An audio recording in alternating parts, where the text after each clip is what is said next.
Hello everyone, GK MCQ সিরিজের আজকে 6 নম্বর class. আজকের ক্লাসের প্রথম প্রশ্ন দেখো, সিন্ধু সভ্যতার কোন নগরীতে বৃহত্তম শিলালিপি পাওয়া গেছে? শিলালিপি মানে কি? ইনস্ক্রিপশন।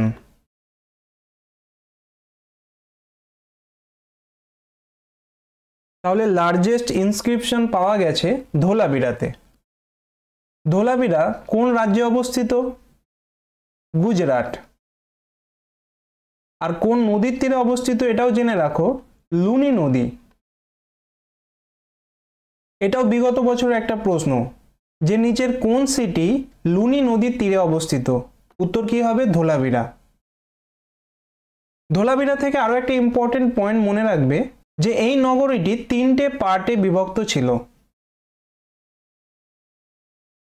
পরের প্রশ্ন, প্রতিটি বেদ 4 ভাগে বিভক্ত, ঋক, সাম, যজু, অথর্ব, এবং প্রতিটি ভাগ বিভক্ত, সঠিক উত্তর হবে 4 ভাগে।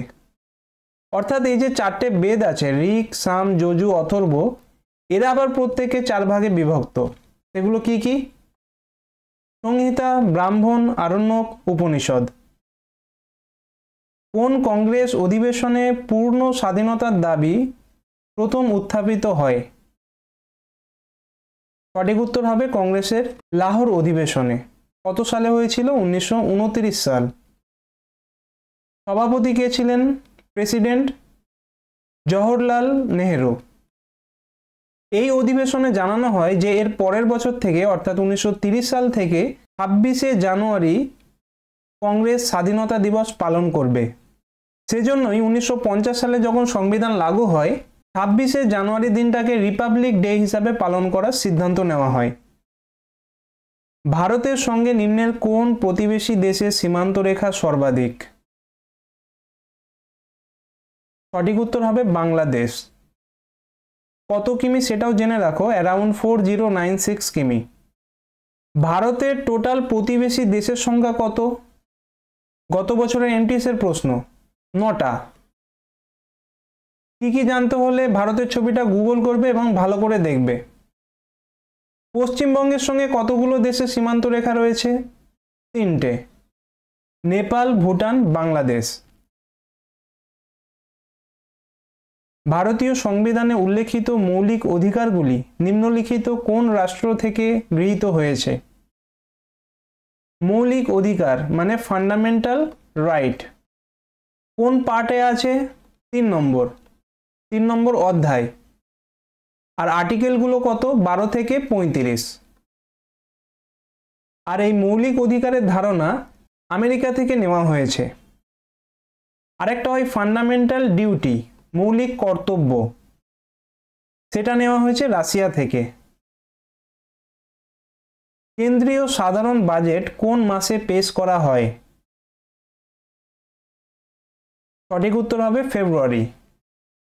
ফেব্রুয়ারির কত তারিখে পেশ হয়? 1 ফেব্রুয়ারি। আগে কি হতো? ফেব্রুয়ারি মাসের লাস্ট ওয়ার্কিং ডেতে এই বাজেট পেশ করা হতো। কোন বছর পর্যন্ত এমন হয়েছিল? 2016 সাল। তারপর কেন্দ্রীয় বাজেট এবং রেলওয়ে বাজেট এই দুটো অ্যাড করা হয় এবং 1 ফেব্রুয়ারি 2017 থেকে এই দুটো বাজেট একসঙ্গে পেশ করা হয়। এটা মনে রাখবে। যদি প্রশ্ন আসে কোন বছর থেকে কেন্দ্রীয় বাজেট এবং রেলওয়ে বাজেট একসঙ্গে যুক্ত করা হয়, সেটা হবে 2017 সাল থেকে। এখানে একটা কথা মাথায় রাখবে যে আমাদের সংবিধানে কোথাও বাজেট কথাটার উল্লেখ নেই। কি আছে? অ্যানুয়াল ফিনান্সিয়াল স্টেটমেন্ট, বার্ষিক আর্থিক বিবৃতি। কোন আর্টিকেল? 112 নম্বর। প্রথম আলো বাংলা উপন্যাসটি কার লেখা? সঠিক উত্তর হবে সুনীল গঙ্গোপাধ্যায়। এনার ছদ্মনাম কি? নীল লোহিত। নীল লোহিত সুনীল গঙ্গোপাধ্যায় বা সুনীল গাঙ্গুলি। খাদ্য কৃষি সংস্থার সদর দপ্তর কোথায় অবস্থিত? ইংলিশ টার্মটা FAO, food and agriculture organisation. এই ফুড জাতীয় সংস্থাগুলো মনে রাখবে ইটালির রোমে অবস্থিত।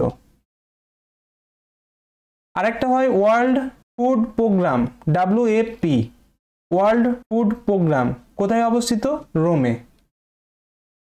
কলমকারী পেন্টিং কোন রাজ্যে অবস্থিত? বেশ কয়েকটা পেন্টিং প্রায় প্রশ্ন আসতে দেখা যায়, তার মধ্যে এটা খুবই ইম্পর্টেন্ট। সঠিক উত্তর হবে অন্ধ্রপ্রদেশ। আরেকটা হয় মধুবনী, কোথায় এটা? বিহার। পশ্চিমবঙ্গে কি আছে? কালীঘাট। আরেকটা খুব আসে পথচিত্র, পথচিত্র কোন রাজ্যের পেন্টিং এটা? ওড়িশা। এই কটা পেন্টিং এর নাম অবশ্যই মনে রাখবে। প্রথমত কলমকারী কোথায়? অন্ধ্রপ্রদেশ। মধুবনী বিহার। কালীঘাট পশ্চিমবঙ্গ। পথচিত্র ওড়িশা। আচ্ছা, মহারাষ্ট্রের একটা আছে ওয়ারলি, ওয়ারলি পেন্টিং মহারাষ্ট্র, এটাও মনে রেখো। পুলিৎজার পুরস্কার কোন ক্ষেত্রে দেওয়া হয়?